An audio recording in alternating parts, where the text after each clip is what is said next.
마가복음 14장 12절에서 26절 말씀. 무교절의 첫날 곧 6월절 양잡는 날에 제자들이 예수께 여쭤가되 우리가 어디로 가서 선생님께서 6월절 음식을 잡수시게 준비하시기를 원하시나이까 하니 예수께서 제자 중에 둘을 보내시며 이르되 성내로 들어가라.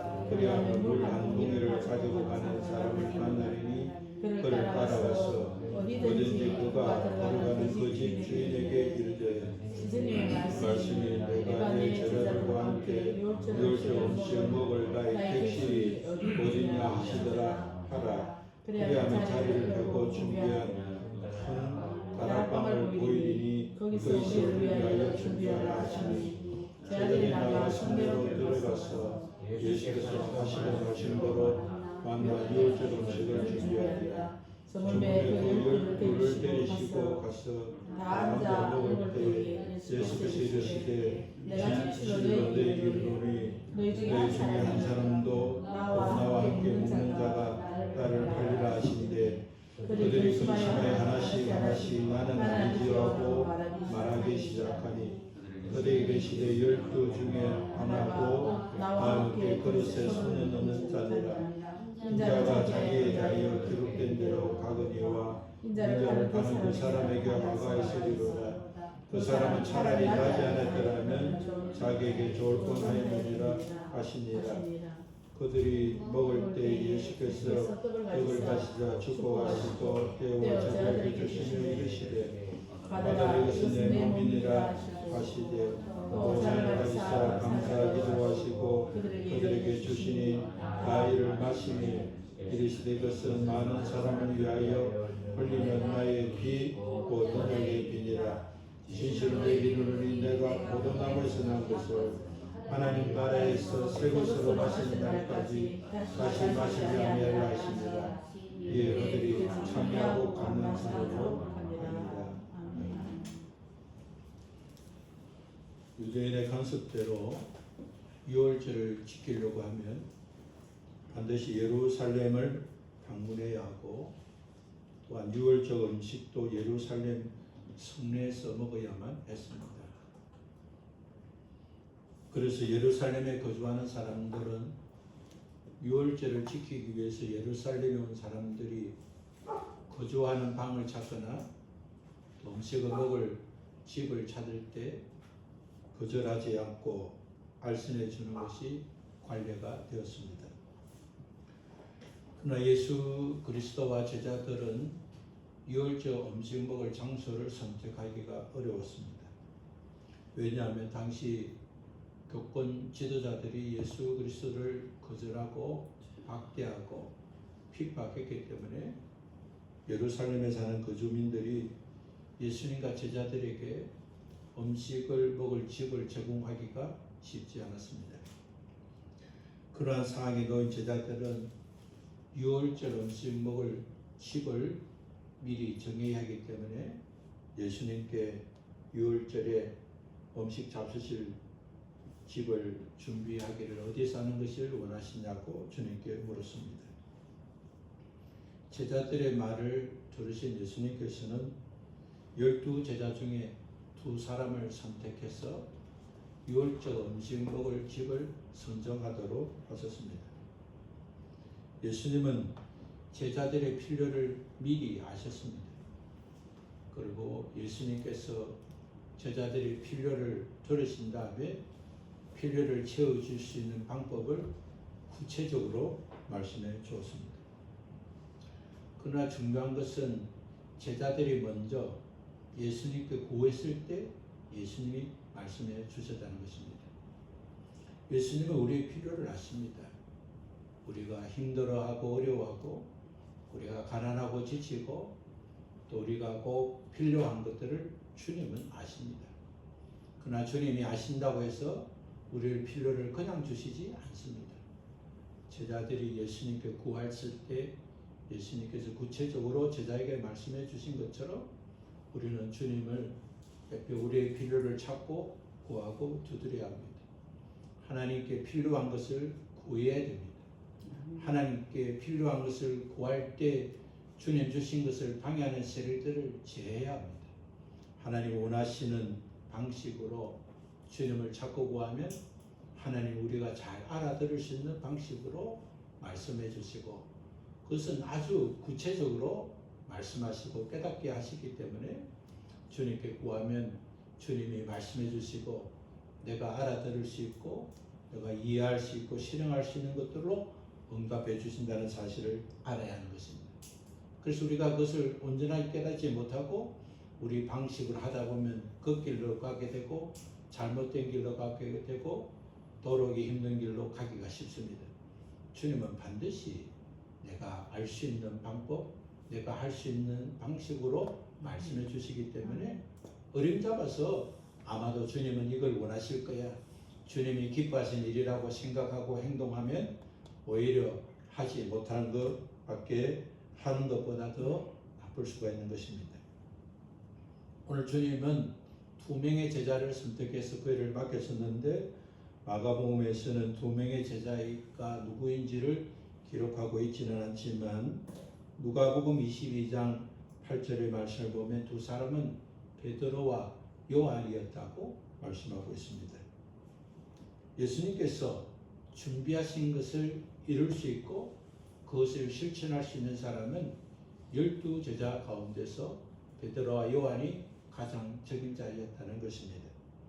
우리는 모두가 다 하나님의 자녀이고 하나님의 백성입니다.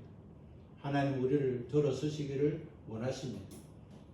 우리가 하나님께 쓰임받기 위해서는 쓰임받을 수 있는 그러한 준비가 되어야 하는 것입니다. 하나님이 준비된 자를 쓰십니다. 우리의 마음과 우리의 뜻과 정성이 하나님 앞에 상달되고 우리가 말하는 본세나 행동하는 행실을 봤을 때 그 일을 맡길 만한 사람이 되어야 하는 것입니다. 예수님께서는 12제자 중에서도 예수님과 함께 동행하고 많은 것을 체험하고 예수님 말씀하시면 그대로 이루어진다는 확신한 믿음을 가지고 있는 베드로와 요한을 선택했습니다. 예수님께서 이래 가라 저래 가라 말씀하실 때 그렇게 간다고 되겠나? 물동이 든 사람이 한두 명이 아닐 텐데 우리가 어떻게 알 수 있겠는가? 그 사람을 따라가면 예수님이 예비하신 그 집이 있겠느냐? 이러한 의심과 걱정과 염려가 있는 제자를 주님은 사용하지 않는 것입니다. 열왕기사 17장 말씀을 보면 하나님께서 엘리야에게 말씀하시기를 엘리야가 아합이 하나님 말씀을 듣지 않고 있을 때 3년 6개월 동안 비가 내리지 않는 말을 선포한 이후에 하나님의 엘리야에게 요단강 그리 시내가에 숨어 있으라고 했습니다. 하나님의 사람에게 엘리야가 하나님이 지켜주시면 되지 제가 그 그리 시내가에 숨을 이유가 뭐였습니까? 하나님이 다 알아서 해주실 것이다 하고 담대하게 나서야 되는 것이 인간적인 생각입니다. 하나님은 필요에 따라서 숨게도 하시고 또 전진하기도 하시고 하나님께서는 멈추기도 하시고 하나님은 달리기도 하게 하시는 것입니다. 하나님은 엘리야에게 요단강 그리 시내가에 숨어 있으면 내가 거기에 너가 있을 때 너는 그리 시내가에 있는 물을 마시고 그곳에 있으면 내가 까마귀들에게 명령해서 내게 먹을 것을 가져다 주겠다고 말씀했습니다. 까마귀는 먹을 거 있으면 절대 옮겨주는 그런 새가 아닙니다. 죽은 것만 물고 나르고 입에 물은 것은 다 자기가 먹지 옮겨주는 새가 아닙니다. 하나님께서 엘리야에게 까마귀를 통해서 내가 먹을 것을 내가 배달해 주겠다면 정말 그런 일이 어떻겠나 그렇게 생각할 수 있을 것입니다. 그러나 엘리야는 그런 사람이 아니기 때문에 하나님 말씀에 순종했고 하나님께 선을 받았습니다. 엘리야는 하나님께서 말씀하신 대로 그리 시내가에 물을 마시고 까마귀들이 아침 저녁으로 빵과 고기를 날라주는 배달 음식을 먹었습니다. 얼마 뒤 가뭄이 계속되어서 그리 시내가가 다 말라버렸을 때 하나님께서 시돈의 사르밧으로 가라고 했습니다. 너가 시돈의 사르밧으로 가면 한 과부를 만나게 될 것인데 그 과부가 네가 먹을 것을 줄 것이다. 내가 그 과부에게 먹을 것을 주라고 명령하겠다고 말했습니다. 엘리야는 일어나 사르밧으로 갔습니다. 엘리야가 사르밧에 도착했을 때 한 과부가 거기서 나무 가지를 줍고 있는 것을 보았습니다. 엘리야는 그 여인을 불렀습니다. 내가 목이 마르니 물을 좀 가지고 오고 빵을 좀 달라고 했습니다. 그자 과부는 자기의 현실을 말했습니다. 나는 빵도 없고 또 빵을 만든 통에 밀가루도 한 줌밖에 없고 병에도 기름이 조금밖에 없다고 대답했습니다. 내가 이곳에 나온 이유는 나무가지를 주워서 집에 가서 내 아들 하나 있는 아들을 위해서 음식 만들어 먹고 죽을 생각을 하면서 내가 나무가지를 줍기 위해서 이곳에 왔다고 했습니다. 그때 엘리야는 두려워하지 마세요. 가서 당신이 말한 대로 하되 먼저 그곳으로 나를 위해 조그마한 빵 한 개를 구워 주고 그리고 와서 당신과 당신 아들을 위해 먹을 것을 만들라고 말했습니다. 하나님께서 말씀하신 대로 하나님께서 만난 과부는 먹을 것이 없어 그거 하나 먹고 죽을 과부였지만 하나님께서 이 과부를 통해서 나에게 먹을 것을 제공한다고 하셨기 때문에 형편과 사정은 생각하지 않고 주님 말씀을 기억하고 주님이 말씀하신 대로 그렇게 했습니다. 하나님께서 말씀하신 대로 엘리야가 순종하고 과부가 순종함으로 하나님께서 땅에 비를 내리는 그날까지 통에 밀가루가 떨어지지 않았고 병의 기름이 마르지 않았다고 기록하고 있는 것입니다. 과부가 엘리야에게 들은 말씀 그대로 순종함으로 과부가 복을 받았고 엘리야는 하나님께서 말씀하신 대로 행함으로 복을 받게 된 것입니다. 우리가 하나님의 말씀을 듣고 깨달을 때 사정과 상황을 보면 하나님께서 과부에게 통해서 나에게 먹을 것을 제공한다 하셨지만 내가 만난 과부는 그 과부가 아닌가 보다. 자기의 형편이 어느 정도 좀 있어야 나를 돕지 자기도 먹을 거 없어서 이 나무가지 하나 주워서 마지막 식사하고 죽을 사람을 통해서 어떻게 하나님께서 나에게 제공한 것인가 봐. 내가 잘못 생각했다. 다른 사람을 찾아야 되겠다 생각하지 않았습니다. 평소에 하나님의 말씀대로 순종했기 때문에 과부를 보는 순간 그 과부라는 것을 알게 되었고 하나님을 알게 하신 대로 말하게 되었고 하나님 말씀대로 행하게 되므로 복을 받게 된 것입니다. 하나님 말씀대로 살면 하나님 말씀대로 이루어지고 하나님 말씀대로 사는 것은 그가 만난 현실과 환경을 보는 것이 아닌 것입니다. 아무것도 할 수 없는 자라도 하나님이 그를 통해서 복을 주시면 그도 복을 받고 나도 복을 받는 것입니다. 돈 많은 사람을 통해서 복을 받는 것은 세상의 위치지만 하나님께서는 가난한 자를 통해서 그도 복을 주고 나도 복을 주기 위해서 하나님이 사용하시는 방법도 있는 것입니다. 하나님께서 말씀대로 순종하면 하나님께서 예비하신 복을 받아 누릴 수가 있습니다. 베드로와 요한이 선정된 것은 다른 제자들도 믿음과 삶이 유능하겠지만 특별히 하나님께서 예수 그리스도에서 베드로와 요한을 통해서 사용하신 것은 그가 예수님의 말씀을 믿고 순종하는 일에 앞서는 제자였기 때문인 것입니다. 예수님께서 말씀하신 대로 두 사람은 성내로 들어갔습니다. 성내로 들어갈 때 물 한 동이를 가지고 가는 사람을 만났습니다. 그 사람을 따라가서 그 주인을 만나게 되었습니다. 예수 그리스도께서 말씀하신 대로 그 주인에게 선생님이 말씀하시기를 내가 내 제자들과 함께 유월절 음식을 먹을 나의 객실이 어디 있느냐 그렇게 말씀했습니다. 너무나 황당한 이야기 아닙니까? 상식으로 이해가 되지 않습니다. 물동이 든 사람을 쫄쫄 따라가는 것도 이해가 되지 않고 그의 주인을 만났을 때 주인 보고 됐다 우리 선생님께서 이렇게 말씀하십니다 라고 말하는 것도 믿음이 없으면 가능하지 않습니다. 두 제자는 예수님께서 말씀하신 대로 그렇게 말씀을 들었을 때 그 주인은 예수님 말씀하신 대로 준비된 큰 객실을 보게 되었습니다.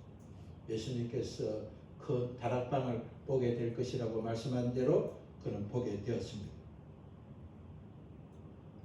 예수님께서 제자들이 구하기 전에 예비하셨고 제자들에게 말씀하신 대로 두 제자는 볼 수 있게 되었습니다.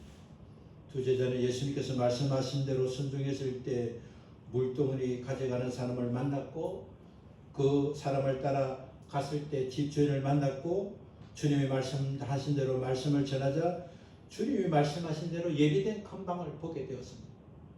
하나님 은혜는 점점 좋아지게 하는 것입니다.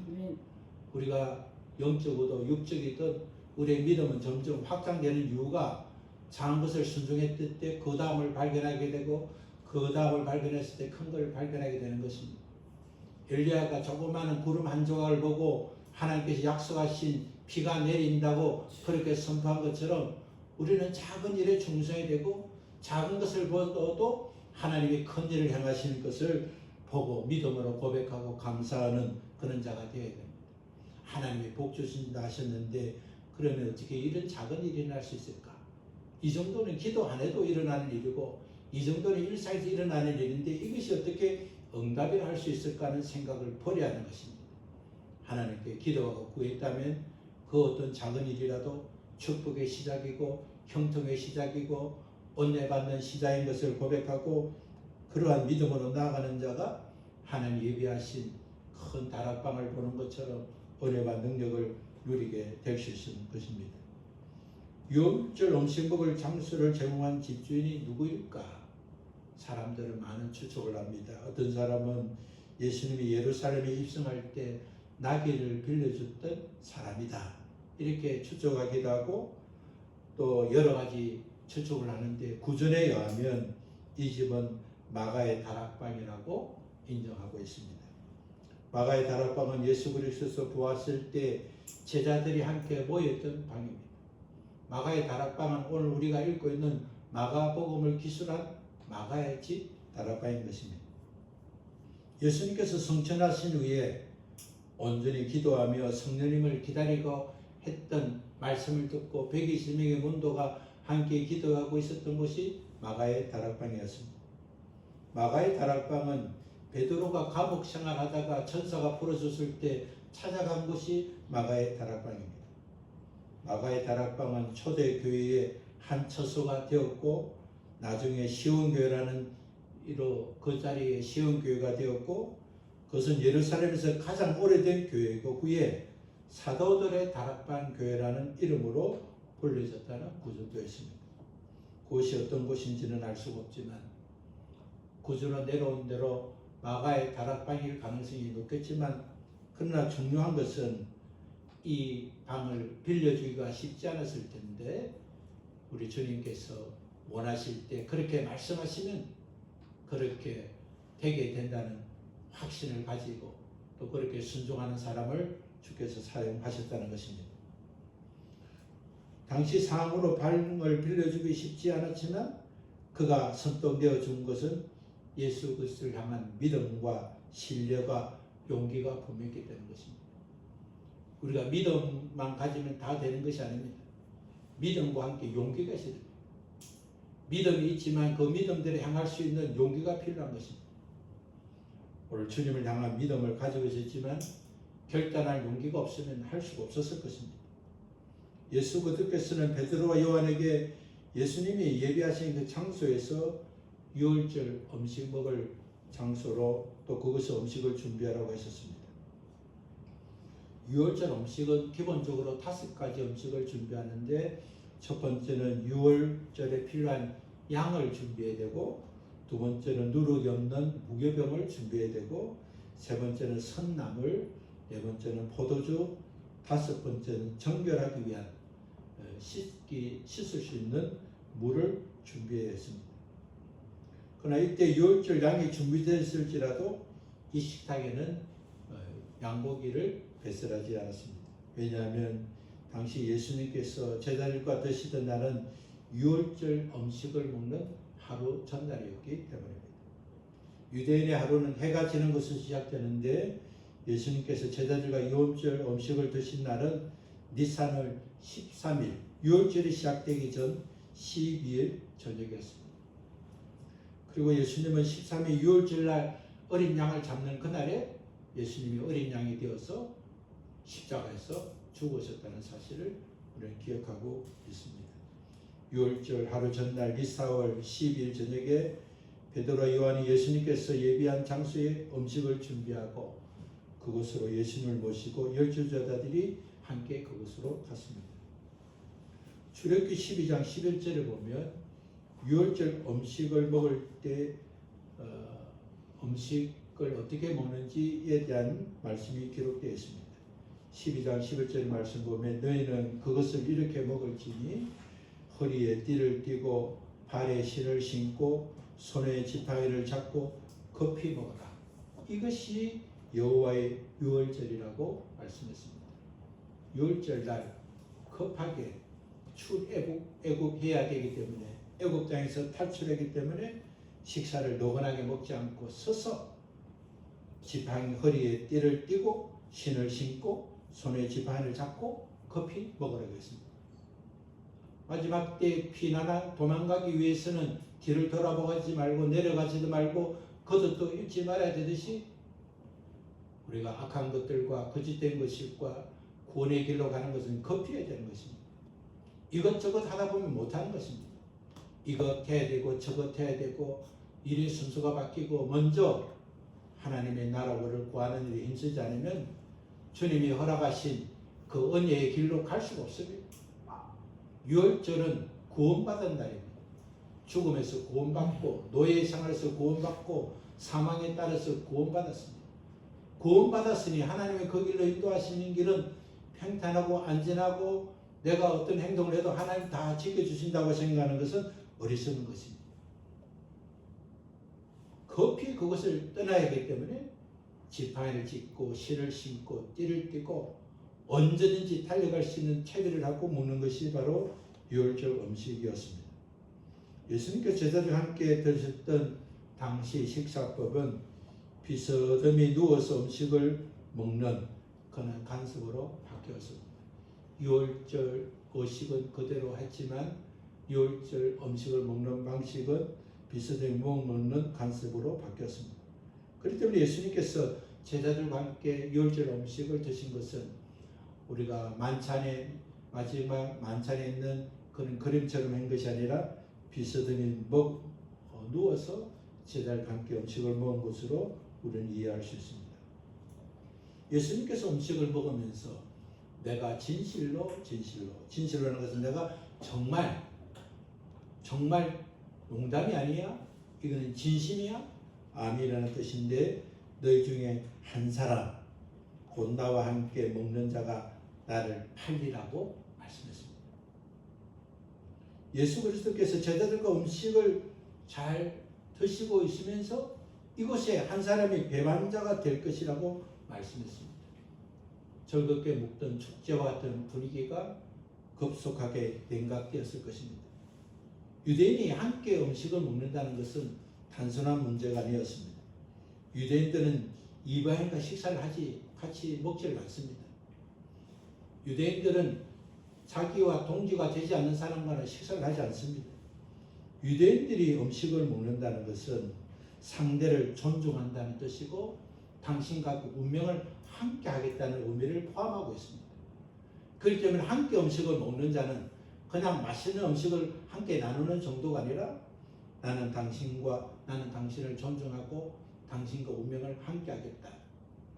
이런 의미는 우리에게도 어느 정도 많이 남아 있습니다. 함께 밥 먹읍시다. 언제 한번 식사합시다 할 때는 나는 당신을 좋아하든지 존중하든지 당신과 어떤 길을 갈 때 나는 함께 갈 그러한 마음을 가지고 있다는 뜻을 가지고 있습니다. 그래서 우리는 아무나 밥을 같이 먹자 하지 않습니다. 꼭 필요한 사람과 같이 먹고 또 밥을 먹을 때도 꼭 필요한 자가 밥을 먹는 것이 필요한 것입니다. 이러한 문화권에 있는 제자들에게 너희 중에 한 사람이 나와 함께 음식을 먹는 자가 나를 팔리라는 말씀을 들었을 때 제자들은 충격에 빠지지 않을 수가 없었습니다. 마태복음 26장 22절을 보면 제자들은 예수님의 말씀을 듣고 그 심히 근심했다고 기록하고 있습니다. 식사 분위기가 매우 침통하게 되었습니다. 예수님의 말씀을 들은 제자들은 근심하면서 한 사람씩 나는 아니지요 라고 주님께 말씀했습니다. 제자들은 예수님께서 배신을 당해서 이제 죽게 될 것이라는 사실을 말했지만 제자들은 예수님의 죽음과는 전혀 상관없이 자기에게 집중했습니다. 사람은 자기에게 집중할 수밖에 없습니다. 좀 더 성숙하고 좀 더 장성한 제자들이라면 누가 파는 것도 중요하지만 누가 배신하는 것도 중요하지만 주님이 정말 말씀하신 대로 정말 잡히시고 죽으시고 고난을 당하시는 것이 사실일까? 그러면 주님이 어떻게 될까 생각하지 않았습니까? 어리면 어릴수록 자기만 생각하는 것입니다. 믿음이 자라야 그의 나라 오를 구하지 처음부터 그의 나라 오를 구하지 않는 것입니다. 자식이 성장해야 부모의 근심도 알고 형제가 성숙해야 형제의 아픔도 아는 것입니다. 우리의 믿음도 점점 장성하고 장성한 분량에 자라야 될 이유가 그래야만이 하나님이 원하신 일을 할 수가 있는 것입니다. 어떤 제자도 예수님을 배반하지 않는다는 확신하지 못했습니다. 자신은 배반할 거라고 생각하고 있지만 그러나 자신의 상태를 볼 때 어떤 상황이 되면 배반할지도 모른다는 생각을 했기 때문에 나는 아니야 라고 생각하지 않고 나는 아니지요 라고 주님께 말씀을 했습니다.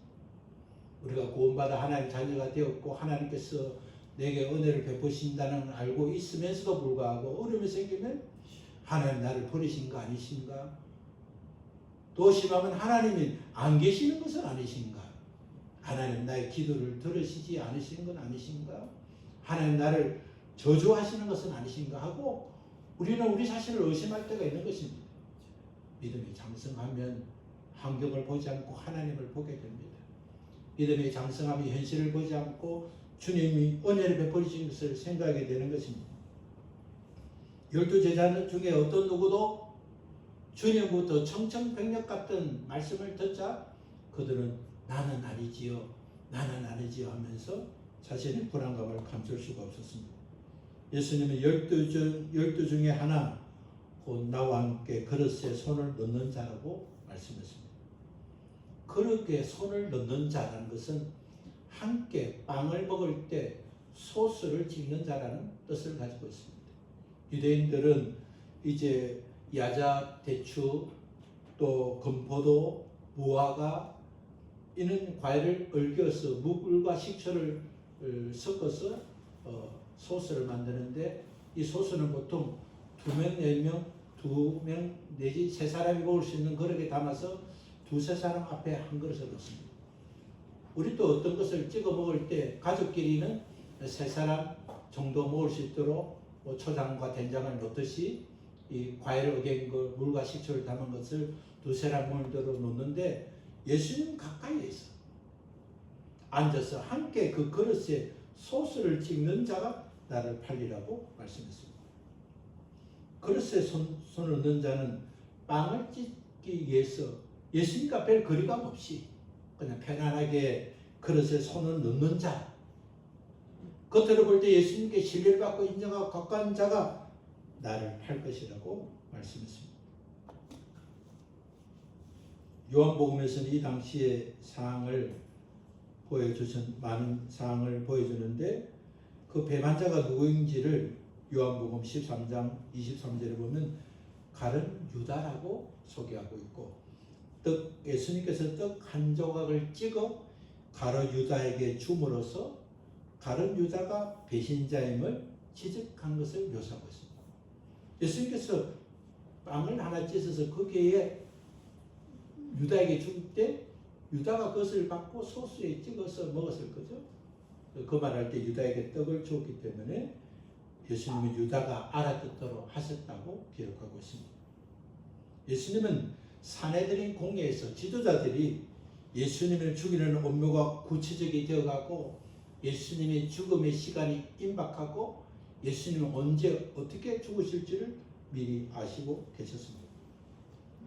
주님을 희생하는 일에 가룟 유다가 가담하지 않아도 주님은 성경대로 주님의 대속의 사역을 이루기를 준비되어 있었습니다. 주님의 마지막 순간까지 그 마지막 식사 순간까지도 떡을 떼어서 가룟 유다에게 주면서까지 유다에게 회개할 기회를 주셨습니다. 유다가 그 일에 수긍들지 않아도 예수님은 성경대로 오셨고 성경대로 죽으시고 성경대로 부활하시고 성경대로 성천하시는 분이신 것입니다. 최후의 만찬 속에서 유다의 생각을 바꿀 수 있는 또 유다에게 구체적으로 말씀했습니다. 예수는 12명 중에 한 사람의 그 유다를 지정하지 않았었습니다. 유다가 회개하고 돌아왔을 때 유다가 스스로 자백하지 않으면 문제가 되지 않도록 유다를 생각하시면서 유다의 배반을 아셨음에도 불구하고 또 그 자리에서 내가 유다가 나를 배반할 것이라를 아시고 있다는 사실을 유다에게 알려줌으로써 그가 회개하고 돌아올 수 있도록 공개적으로 말씀해 주었음에도 불구하고 유다는 최후의 순간까지도 회개하지 않고 주님 앞으로 돌아서지 않았습니다. 주님은 강제적으로 유다의 계획과 생각을 중단시키지 않았습니다. 예수님은 어떤 일이라도 강제적으로 행하지 않았습니다. 악하고 더러운 사탄은 강제적으로 우리를 장악하고 우리를 괴롭히고 힘들게 하지만 강도처럼 도둑처럼 하지만 인격자 대신 예수 그리스도께서는 우리에게 선택할 수 있는 선택권을 주시고 우리가 스스로 생각하고 할 수 있는 자립정신을 주시고 우리의 선택에 따라서 자유의지에 따라 선택한 대로 하시는 것입니다. 하나님은 해결을 강제로 시키지 않고 구원도 강제적으로 하시는 것이 아닌 것입니다. 그래서 기독교 문화가 잘 된 것은 자녀라도 똑똑 들어가도 되겠니? 또 오늘 시간 있니? 하면서 자식에게 상대에게 선택할 수 있는 기회를 먼저 주는 것처럼 하나님은 언제나 먼저 말씀해 주시고 깨달아서 돌아오면 돌아온 자에게 예비하신 은혜를 베풀어 주시는 것입니다. 구원은 자기의 선택으로 회개하고 예수 그리스도께 돌아오는 자에게 구원이 있는 것입니다. 강제적으로 예수 믿으라고 예수 믿는 것이 아닌 것입니다. 우리가 전도하는 방식으로 때로는 강제성이 필요하지만 그러나 결국은 그가 시작은 그렇게 될지라도 그가 스스로 자기 의지를 가지고 회개하고 예수 그리스도를 믿을 때 구원을 받는 것입니다. 구원은 자기의 선택으로 이루어지는 것입니다. 예수님은 공개적으로 또한 가룟 유다에게 직접적으로 가룟 유다가 선택해서 돌아서기를 바랐지만 그는 돌아서지 않았습니다. 우리가 선을 심으면 선을 행하고 악을 심으면 악을 행하고 선한 사람이 되면 선한 도구가 되고 악이 쌓이면 악한 도구가 되는 것입니다. 선한 행동을 하고 선을 쌓이고 선을 행동한 사람은 선하신 하나님께서 복을 주시고 악을 쌓고 악한 행동을 하면 저주받는 행동을 할 수밖에 없는 것입니다. 그것은 우리의 선택인 것입니다. 제자들은 스스로 자신들의 믿음과 행위를 되돌아볼 수 있는 기회가 되었습니다. 주님께 그런 말을 했을 때 배신한 가룟 유다는 그대로 갔지만 11명의 제자들은 나는 아니지요 하면서 야 나의 믿음은 별것 아니구나. 주님을 만날 순간 나는 얼마든지 주님을 배반할 수 있는 사람이구나. 나는 연약한 자구나. 나는 부족한 자구나. 고린도서 10장 12절 말씀대로 섰다고 생각할 때 넘어질까 주의하라겠습니다. 이 정도 됐다 할 때가 가장 위험할 때입니다. 내가 하나님께 은혜를 받고 능력의 사람이다. 나는 다른 사람이 보지 못한 것을 보고 듣게 된다. 나는 하나님 주신 은혜를 누리게 된다 할 때가 넘어질 때이기 때문에 교만이 찾아올 때 겸손해야 되는 것입니다. 섰다고 할 때 넘어지지 않도록 조심하지 않으면 넘어지는 것입니다. 지금의 상태를 늘 바라보고 나는 어떠한 상태가 되면 나는 아니지 하고 말할 수 있는 존재인 줄 알고 자신을 점검해야 됩니다. 언제든지 누구라도 3년 동안 훈련받은 제자들조차도 그 순간에 자신의 연약함을 발견하고 나는 아니지 하고 말할 수밖에 없던 인간인 것을 알고 언제나 우리는 경건생활에 힘써야 하는 것입니다. 예수 그리스도의 죽음은 이미 예정된 대속의 죽음이었습니다. 예수님은 기록된 대로 가게 된다고 말씀했습니다. 우리 죄를 대신하여 죄의 값을 지불하시고 구원하시는 예정된 죽음은 창세로부터 예정된 기록된 말씀인 것입니다. 그 때문에 우리는 예수님께서 죽었을 때에 가룟 유다가 서임받았다 생각하시면 안 되는 것입니다. 선한 자는 선한 도구가 되고 악한 자는 악한 도구가 되고, 선한 자는 상급을 받기 위해서 선한 도구가 되고 악한 자는 저주를 받기 위해서 악한 도구가 된다는 사실을 알고, 가룟 유다처럼 악한 도구가 되지 않기 위해서 우리는 우리의 마음을 정결하게 하고 생각과 말과 행실에 악한 것들이 나오지 않도록, 분노와 악기와 악습이 자리 잡지 못하도록 우리는 철저하게 돌았어야 되는 것입니다. 그렇게 안 하면 우리는 하나님이 예비하신 복을 받을 수가 없는 것입니다. 21절을 같이 읽겠습니다. 인자는 자기에 대하여 기록된 대로 가거니와 인자를 파는 그 사람에게는 화가 있으리로다. 그 사람은 차라리 나지 않았더라면 자기에게 좋을 것 아니라 아십니다. 우리에게 주어진 시간 속에 하나님을 사랑하고 그 뜻을 향하기 위해서 우리가 무엇을 해야 될 것인가? 오늘 하나님 앞에서 우리가 나는 어떤 사람인가?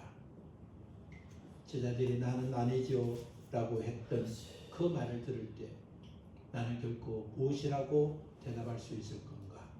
나는 어떻게 주님께 질문할 것인가를 생각하고 한 주간 동안 우리의 삶을 생각하고 가룟 유다와 같은 인생이 되지 않도록 하나님이 쓰실 때 베드로와 요한을 부르셨던 것처럼 우리 또 이 일에 너가 가장 적합하다, 너가 이 일을 해보지 않겠느냐라고 주님이 말할 수 있도록 하나님이 좋아하는 일, 하나님이 기뻐하는 일을 작은 것이라도 계속 훈련하고 길러내서 하나님께 쓰임받아서 나와 함께하는 모든 자들에게 복의 통로가 되고 그 통로를 통해서 하나님, 우리 하나님 되실 증거하는 믿음의 사람 되시기를 예수 그리스도 이름으로 축원합니다. 아멘. 기도로 찬송하겠습니다.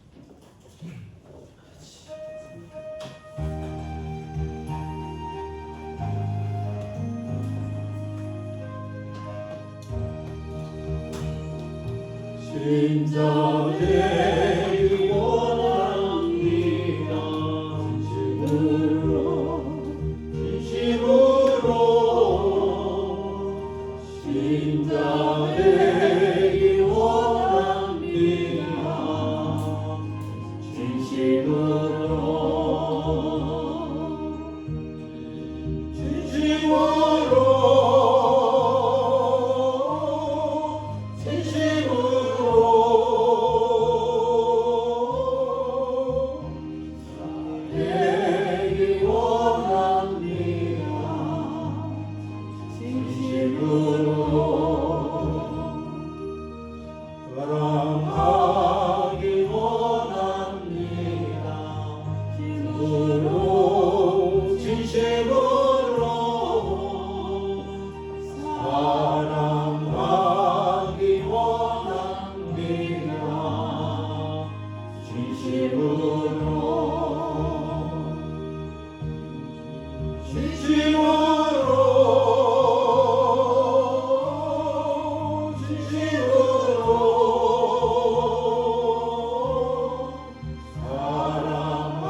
거룩하기 원합니다.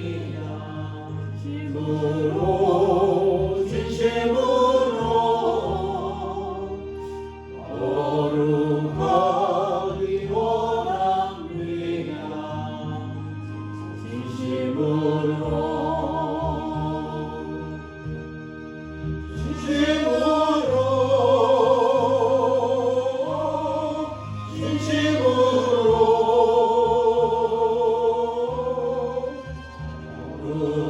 거룩하기 원합니다. 진심으로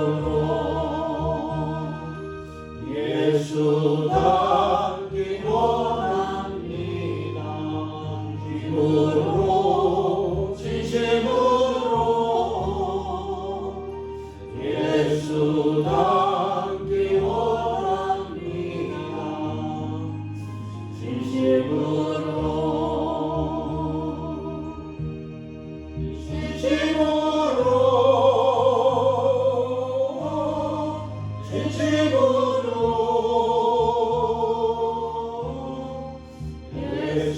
닮기 원합니다.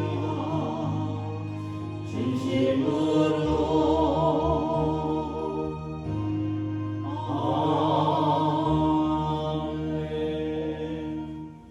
하나님 아버지, 제자들이 염려한 일도 우리 주님이 먼저 하셨고, 제자들이 고했을 때 우리 주님이 2명의 제자를 선택해서 예수님이 말씀하신 대로 순종하면 예수님께서 말씀하신 대로 행하게 된다는 사실을 알게 하시고, 예수님께서는 마지막 순간 다음 날이면 죽음으로 몰아져 십자가에 죽으시는 그런 아픔의 시간이 기다렸음에도 불구하고 자신을 배반할 가룟 유다에게 회개할 기회를 주시며 또 남아있는 제자들에게 믿음의 실상을 알게 하시고, 그들도 배반할 것을 아셨음에도 불구하고 그들에게 다시 일어나 예수 그리스도를 따르는 믿음의 사람이 되는 기반과 터전을 준비하신 주님을 찬양합니다. 네. 하나님, 우리의 어리석고 연약한 믿음을 오늘도 불쌍히 주시고 우리 주님을 배반하지 않는 그런 경건한 사람이 되도록 교만하지 않고 날마다 경건히 힘쓰며 하나님이 원하지 않고 기뻐하지 않는 것은 회개하고 그 자리에서 돌아서는 그런 결단력과 추진력과 믿음과 용기를 가지는 그런 주의 자녀로 살 수 있도록 주께서 은혜를 덧입혀 주시기를 원합니다. 아멘. 이제는 우리를 구원하신 예수 그리스도의 은혜와 그 구원을 허락하신 하나님의 사랑과 구원받은 하나님의 자녀답게 살도록 우리 안에 내주하시고 역사하시는 성령님의 교통하시니 오늘 주의 말씀을 듣고 내 자신의 실체와 연약을 깨달아 더욱 경건히 힘쓰고 또 믿음 생활 잘하기를 힘쓰기를 다짐하는 사랑하는 주의 자녀들 머리 위에 저들의 일터 위에 가정 위에 이제부터 영원토록 함께 계시옵기를 주 예수 그리스도 이름으로 축원합니다. 아멘. 아멘. 아멘.